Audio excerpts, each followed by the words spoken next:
কিছুক্ষণ আগে সিলেট নগরীর যে চৌহাট্টা পয়েন্ট আছে, চৌহাট্টা পয়েন্টের যে মিরবক্সটোলা যাওয়ার রাস্তা, ঠিক আলপাইন রেস্টুরেন্টের সামনে একটি ভয়াবহ সড়ক দুর্ঘটনা ঘটেছে।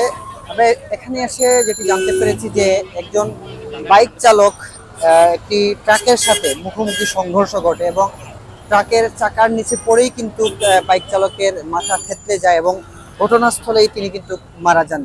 একটা শব্দ শুনছি, শব্দ শোনার সাথে সাথে কোনো কিছু দেখছে না, শুধু লাশটা দেখা গেছে। এটা হেমলেট ফোর্ড নো, কিন্তু মগজ বাড়িয়ে গেছে টাকর লগে।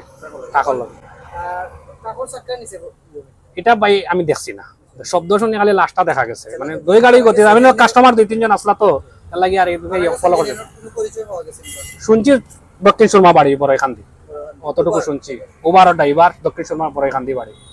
প্রাথমিক অবস্থায় এখানে যিনি আছেন, যারা প্রত্যক্ষদর্শী আছেন, তারা বলছেন যে ওনার বাড়ি সম্ভবত দক্ষিণ সুরমার এদিকে হতে পারে এবং তিনি হয়তো একজন বাইক রাইডার, উবার বাইকের যে উবার যারা আছে, যারা উবার চালায়, সম্ভবত তিনি একজন উবার বাইক রাইডার। তো আসলে এই ঘটনায় এতটুকুই আমি এখানে এসে জানতে পেরেছি এবং কিছুক্ষণ আগে কিন্তু ওনার লাশ কিন্তু উসমানী মেডিকেলের মর্গে পাঠানো হয়েছে।